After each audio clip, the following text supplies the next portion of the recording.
사람을 만나면 역사가 일어나고 하나님을 만나시면 기적이 일어납니다. 말씀 속에서 하나님을 만나시기 바랍니다. 할렐루야. 오늘은 정려주의라고 합니다. 우리 교회력에서 정려주의라고 합니다. 오늘 마태복음 21장을 읽으셨죠? 마태복음 21장에 보니까 정려주의라는 것을 우리가 알 수가 있습니다. 예수님께서 마지막으로 예루살렘에 입성하신 날을 기념하는 주일이랍니다. 정려주의. 예수님께서는 갈릴리 지방의 갈릴리 지방에서 여리고로 오셨어요. 그리고 여리고에서 다시 험한 산골짜기 길을 거슬러 올라가서 베다니라는 작은 마을에 이르시게 됐습니다. 그 다음에 어디로 갔을까요? 오늘 마태복음 21장에 보니까 밧베게라는 마을에 가시기 전에 두 제자를 특별히 보내서 맞은편 마을에서 나귀 새끼를 구하여 오도록 하셨어요. 나귀 새끼를 끌고 와라. 그래서 예수님께서 이 밧베게라고 하는 작은 마을에서는 그 나귀 새끼를 타시고 예루살렘 향하여 들어가시니 입성하시니 그때는 바로 유월절이 가까운 때이기 때문에 예수님의 제자들뿐만 아니라 많은 사람들이 유월절을 지키기 위해서 예루살렘으로 올라왔습니다. 예수님은 다시 시온산 언덕으로 올라가시고 예루살렘 성 가까이로 나아가시게 되셨는데 그때 함께 가던 여러 제자들은 많은 사람들과 더불어서 예수님의 제자들과 함께 종려나무 가지를 들고 호산나 다윗의 자손이여 혹은 찬송하리로다 주의 이름으로 오시는 왕이여 라고 하면서 계속해서 호산나 호산나 외치면서 노래하며 환영을 했습니다. 오늘 이 본문의 말씀 두 군데를 읽었는데 여기 보면은 고난받은 예수 그리스도의 모습을 볼 수가 있습니다. 병원에 여러분 가보셨죠? 많이 가보신 분도 있고 간혹 가는 분도 계시고 또는 입원한 분이 있어가지고 찾아가기도 하고 그렇죠? 근데 병원에 입원실에 가면은 환자, 보호자, 대기실이 있어요. 휴게실이 있어요. 그죠? 여러 사람들이 옹기종기 모여있죠? 이야기를 주고받고 있습니다. 네, 신장 결석증, 이걸 담석증이라는데 이 담석증, 신장 결석증을 수술한 사람이 있어요. 말도 마시고 그 아픔을 어디다 비기겠습니까? 애기 낳는 것보다 더 아팠을 겁니다. 또 옆에 디스크 환자가 수술해가지고 말을 합니다. 무슨 소리요? 뼈를 깎는 아픔이라는 것은 말도 못해요. 디스크를 맞추기 위해서 튀어나온 뼈를 깎는다. 뼈를 자르고 깎는 아픔 표현을 못합니다. 이 다른 사람들이 아프다는 얘기를 조용히 들으면서 한숨을 쉬고 있는 또 한 사람이 있었어요. 그 사람이 물었습니다. 어디가 아프셔서 말했습니까? 그때 저는 수술한 자는 아닙니다만은 제일 편한 환자시군요. 저는 몸은 아픔이 덜한 사람입니다만 가슴이 아픕니다. 가슴이 아파요. 열흘 전에 제 아들이 간암으로 세상을 떠났어. 예비가 먼저 가야 되는데 자식이 먼저 왔어. 내 가슴에 죽은 자식 묻느라고 가슴이 찢어지다시피 했어. 너무 아파. 갑자기 그 장례가 휴게실이 휴견해지고 더 이상 아프다는 얘기들을 계속할 수가 없었어. 우리 모두 다 각자 모두 다 아픔이 있어요. 있어요, 없어요? 우리 김은우 원사님 아픔이 있어요, 없어요? 있어요. 허리가 아프죠. 다리도 아프죠. 우리 권수광 선사님 아픔이 있어요, 없어요? 있죠. 6.25 때 전쟁하다가 몸을 다쳐서 갈비뼈를 3대 잘라버리고 허리가 아프고 그런 아픔이 있죠. 유공자예요. 나라의 유공자. 아픔이 없는 사람 하나도 없어요. 고통이 있고 견디기 어려운 통증들을 다 가지고 있어요. 내 아픔이 제일 크고 내 고통이 제일 깊은 것이라고 생각하지만은 우리들 주변에 가만히 이야기하는 사연들을 들어보면 훨씬 더 큰 아픔을 안고 있는 사람들이 의외로 많습니다. 제가 침을 맞으러 몇 번 가봤는데요. 우리 둘째 딸이 호주에서 가가지고 있을 때 아빠 얼굴에 그 빨간 거 없앴을 때 안면은 그 침으로 고치실 때요. 잔소리해서 제가 고침하면에 여러 번 가봤는데요. 그거는요. 어떻게 환자들을 침을 넣는 거 아니? 보통 뭐 이렇게 커튼 쳐놓고 한 사람 하나 심도 넣고 부항도 뜨고 그런 데가 많잖아요. 거기는 이 우리 식당에 있는 그 안의자, 노란 안은 의자가 있죠? 등받이. 그런 의자를 이쪽에 6개, 이쪽에 6개, 한 방에다가 12명 앉도록 딱 해놓고 딱 시간 맞춰서 딱 예를 들어서 내가 10시에 간다고 하면 10시 전부터 미리 와서 딱 자리 잡고 앉아요. 10명, 12명. 그러니 이 10시가 딱 되면은 한의사가 와가지고 1번 의자부터 쫙 침을 놔요. 어디가 아프세요? 어디가 아프시군요? 알코올로 침을 딱딱딱 꽂아. 오른 손 이 꽂고 쫙 꽂고 나면은 30분 걸려요. 그리고 또 제침 왼쪽 손, 발 또 침을 놔요. 오른쪽에 놓은 거 다 꽂고 왼쪽에다 놓는 거예요. 손발만 침을 놔요. 그런데 그 10명, 12명씩 앉아있는 분들의 그 아픈 사연을 들어보면은 아파서 온 환자죠. 머리가 아프다, 잠을 못 잔다, 목이 아프다, 허리가 아프다, 어깨가 아프다, 무릎이 아프다, 발이 아프다, 발목이 아프다.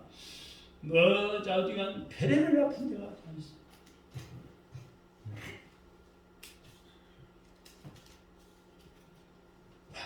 사연이 있어요. 고난이 있어요. 고통이 있어요. 여러분, 하지만 예수님이 겪으신 고난에 비하면 아무것도 아니라는 것을 우리가 발견할 수가 있어요. 예수님은 태어날 때부터 출생부터가 고난의 시작이었어요. 빌립보서 2장 6절의 말씀 보니까 그 예수님은 근본 하나님의 본체이시죠. 하나님의 본체라는 거예요. 하나님이 본래 하나님이신 분이 이 세상에 오신 분이 예수님이에요. 그 예수님은 근본 하나님의 본체시나 하나님과 동등됨을 취할 것을 여기지 아니하시고라고 말씀했어요. 하나님이신 분이 세상에 오셨는데 하나님과 똑같이 이렇게 취급받는 여기지 아니하시고 세상에 오셨다는 거예요. 그리고 빌립보 2장 7절에 보면은 오히려 자기를 비어 종의 형체를 가지고 사람들과 같이 되었고 라고 말씀했어요.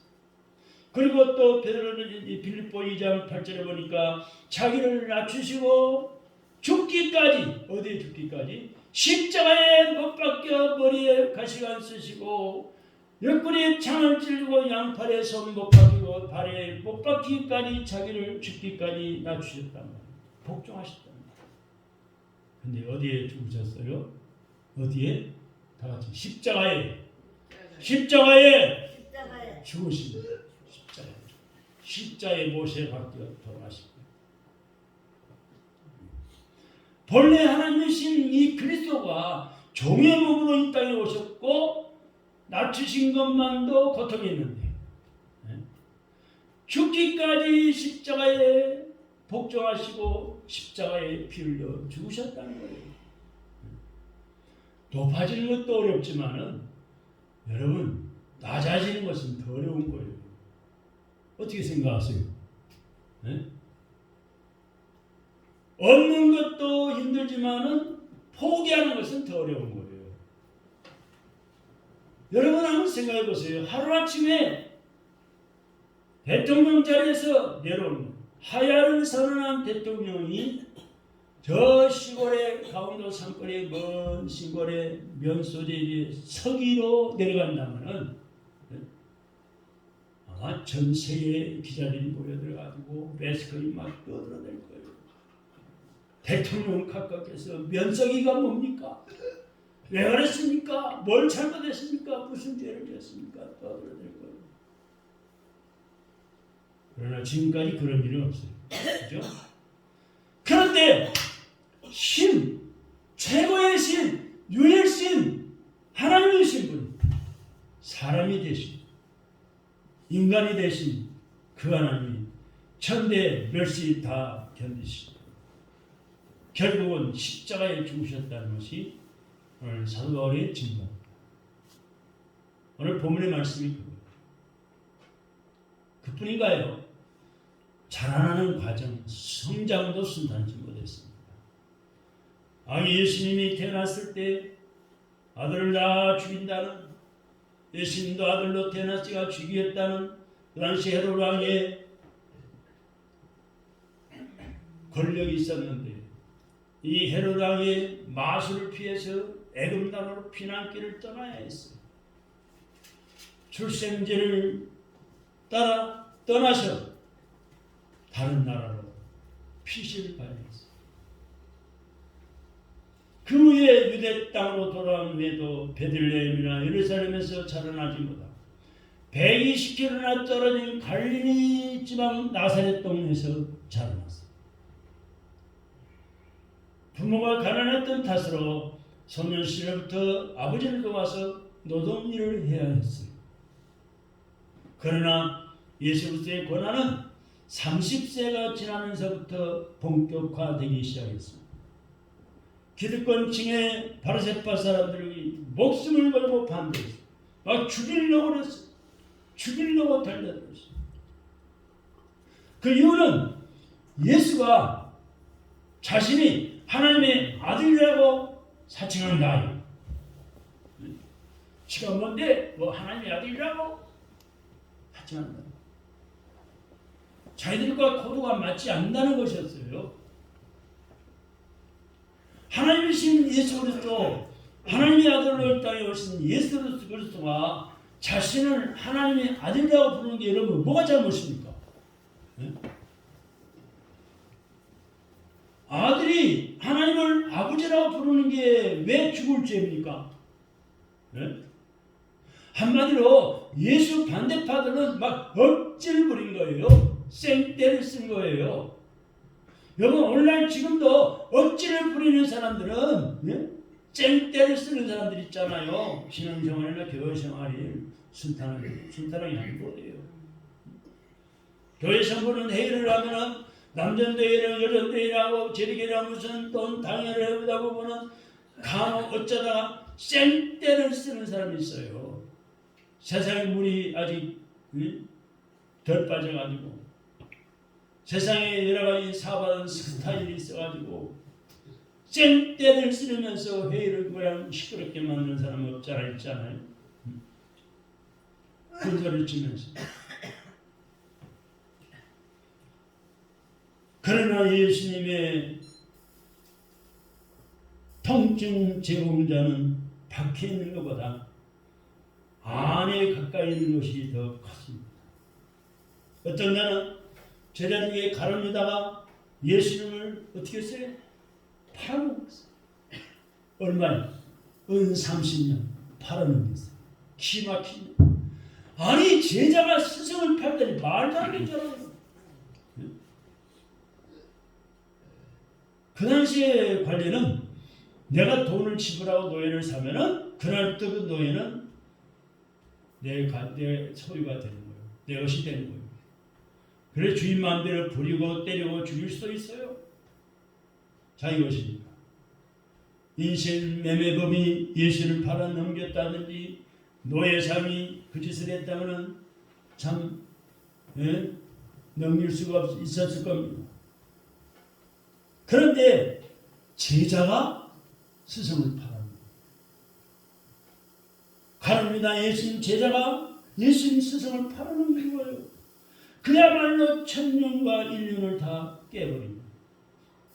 늘 함께 먹고 마시고 다니던 사람 예수님을 팔아갔어요. 바로 그 점이 상처가 됩니다. 여러분, 불교도나 해계도는 예수님을 반대할 수 있습니다. 그러나 예수님을 팔아서 장사하고 돈을 벌지 않습니다. 그런데 예수님을 믿는 사람들, 믿는다는 사람들, 주님을 위해서 일한다는 사람들, 자신을 제자라고 자칭하는 그런 사람들이 예수 팔아서 돈 벌고 부자 되고 유명해지려고 하는 겁니다. 예수 믿습니다. 교회 다닙니다. 나는 어느 교회 집사 어느 교회 장로입니다. 명함을 딱 찍어가지고 그부터 냅니다. 헐리우드 가면은 명성을 날리다가 세상을 떠나는 스타들의 이름이 동판에 쓰게 됐어요. 헐리우드. 그래가지고 바닥에 깔아놨어. 동판에 이름을 쓰여가지고 인도 사람들이 다니는 인도에 깔아서 놓은 것을 볼 수 있습니다. 본래 별이란 어때요? 별이란 것은 저 구만리 창공에 떠서 밤하늘을 밝힐 때에 존재 가치가 드러나죠. 그런데 땅바닥에 떨어지고 밟고 다니는 별이라면 별 의미가 없어요. 그러나 그것은 하늘에 둥둥 떠있는 별보다 땅에 떨어진 별이 더 높은 가치를 지닌다는 그런 숨은 뜻을 전하고 있다고. 여러분, 성경에 보면은 동방박사들이 별을 따라서 동방박사를 인도하는 별이 있었죠.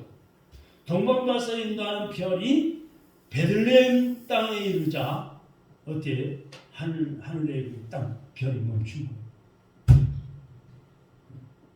이유는 진짜 별이 땅에 있는데 가짜 별이 설칠 이유가 없었기 때문에 오늘날 갑자기 별이 나타나 설치되면 진짜 별빛은 가려웁니다.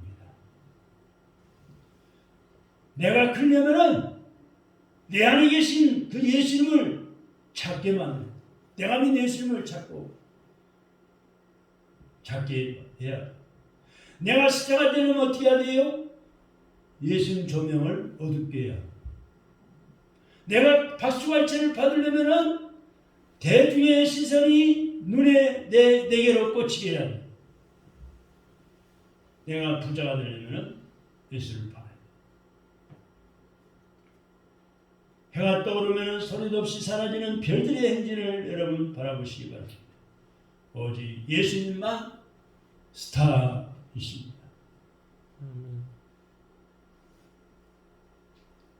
여러분, 베드로를 생각해 보세요. 베드로가 예수님께 준 상처도 있어요. 컸어요. 네? 베드로, 수리라 베드로, 평소 예수님의 수행 측근이었고 맨 먼저 제자가 된 사람이 베드로였죠. 베드로. 가톨릭에서는 천주교는 베드로를 아주 중요시 여기죠. 이 베드로 그는 늘 예수님 곁에 지키면서 귀에 있을 때마다 자신의 마음을 고백하곤 했습니다. 뭐라고 고백했어요? 한번 따라합시다. 저는 절대로 어떤 경우에도 예수님 곁을 떠나지 않을 것입니다. 예수님을 떠나지 않는다고 했어요. 또 뭐라고 그러세요? 한번 따라합시다. 오게도 같이 가고 죽는 데도 함께 갈 겁니다. 다른 사람이 다 예수님 버려도 저는 결코 버리지 않을 겁니다. 저는 주님을 위해서 목숨을 내놓겠습니다.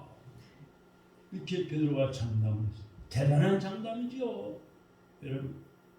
그런데 예수님이 붙잡혀서 체포되시는 날 밤 베드로의 모든 호기와 장담은 썩은 나무 덩어리처럼 무너져 버렸어요. 어떻게 됐어요? 예수님이 붙잡혀 체포되시는 날 밤은 유난히 추웠어요. 법정에 뜰에 모인 사람들이 여기저기 모닥불을 펴놓고 죽으니까 예수님이 어떻게 될 것인가 이야기하고 두손두른 이야기하고 있었어요. 근데 그 틈새에 베드로가 끼는 거예요. 어떻게 됐을까? 베드로도 모닥불의 그 추위를 노리고 있었습니다. 그런데 그 베드로를 알아보는 여자가 있는 거예요. 남의 집에서 일하는 여종이었어요. 여종. 나는 당신을 안다. 당신은 저 예수와 함께 있었다. 당신은 예수남이다. 당신의 사투리가 증명하고 있다. 그러니까 베드로가 예수 몰라. 예수는 모른단 말이에요. 정말로 몰라. 나는 예수를 알지도 못해. 함께 일한 적도 없어. 무슨 헛소리냐. 나는 저런 사람을 본 적도 없다. 예수를 부인해요. 세상에 그럴 수가 있어요. 잠수는 빌라도 법정 뜰 법정 앞에 모닥불이 타오르고 있는 곳이에요.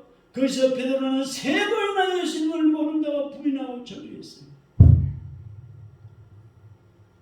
전에 내려오는 이 이야기에 의하면 베드로는 예수님을 부인하고 새벽 다구는 소리 꺾여 다구는 소리 모닥불 셋이라는 숫자를 보고 들을 때마다 통곡하고 회개했다. 요한복음 20장 보면은 부활하신 예수님께서 부활하셔서 갈릴리 바닷가에서 베드로를 포함한 제자를 만나신 기사가 기록되어 있어요.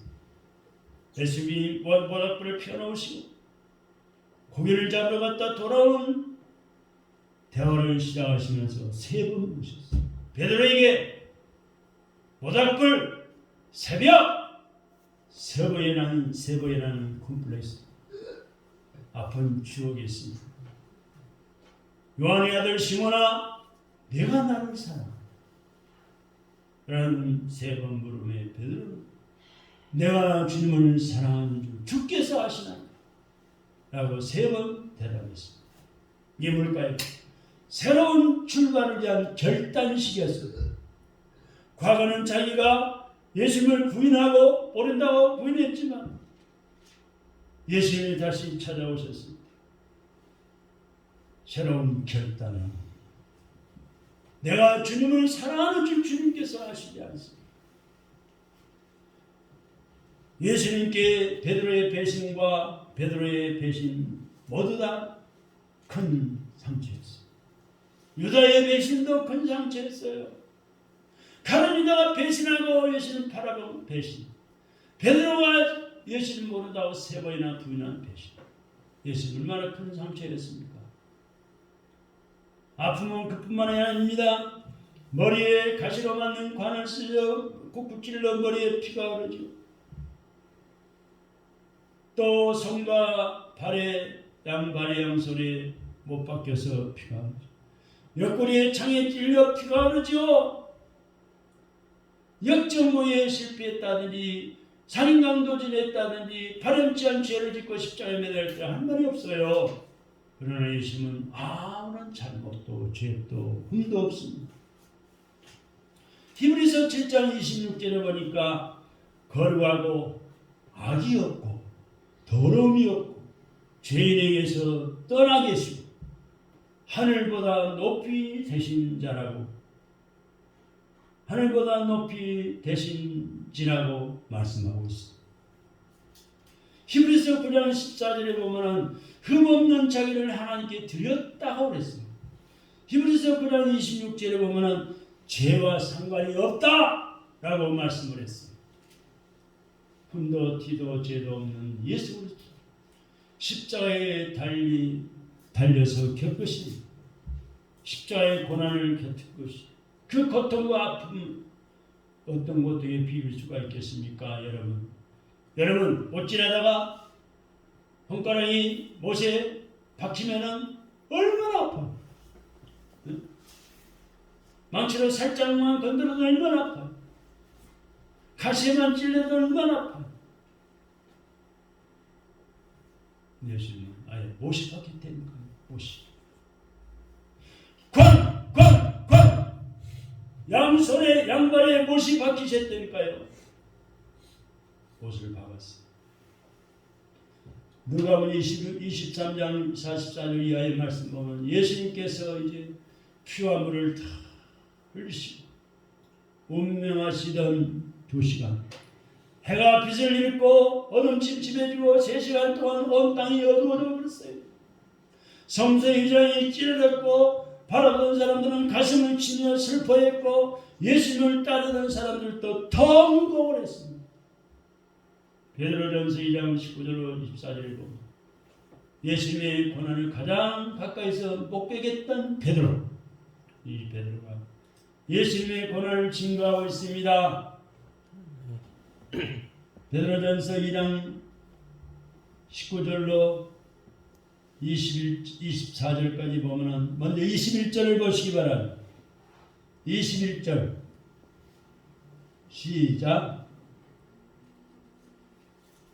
21절 베드로전서 2장 21절 시작. 이 너희를 위하여 너희가 부르심을 받았으니 그리스도도 너희를 위하여 고난을 받으사 너희에게 도를 끼쳐 그 자체를 따라가게 하려 하셨느니라.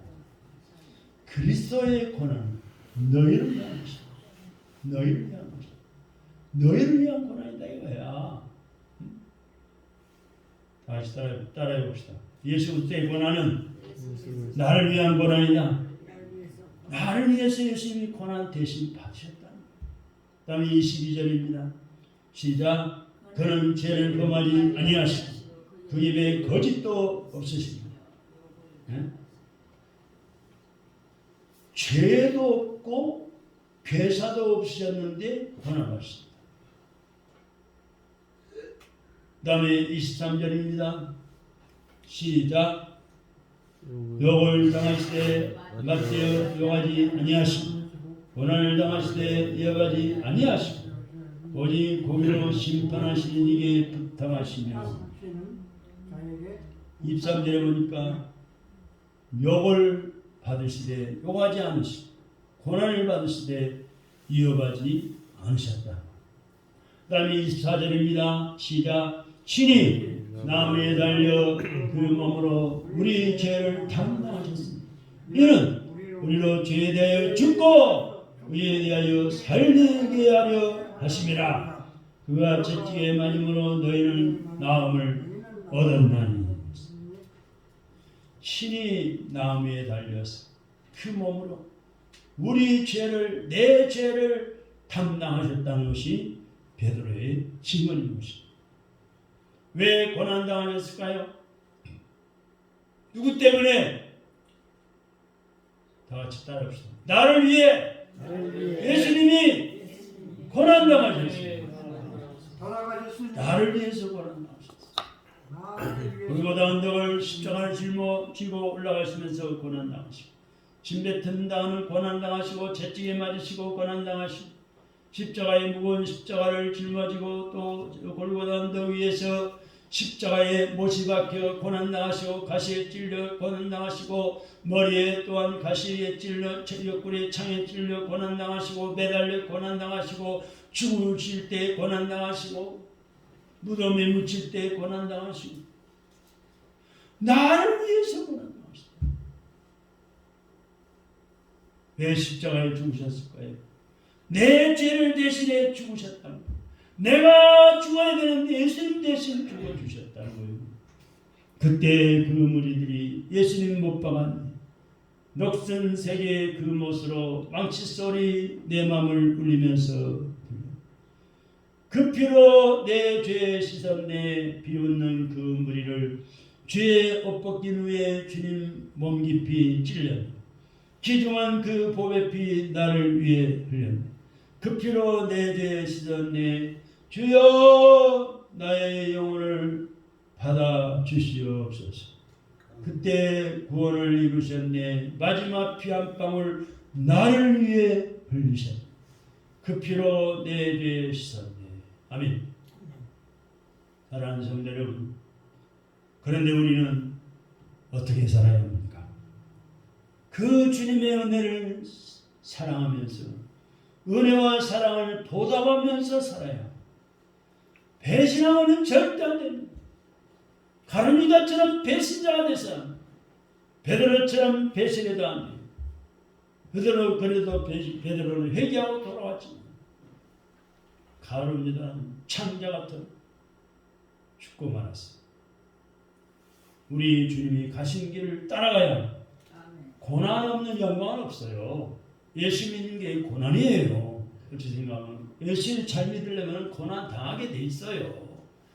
안 믿는 식구들한테 자식들한테 고난 당하고 비판받아야 하고 안 믿는 친구들한테 불신자 이웃 사람한테 고난 당하게 돼 있어요. 저도 말했으면 고난을 당해왔어요. 지금도 당하고 있지만 고난을 마다하면 안 돼요.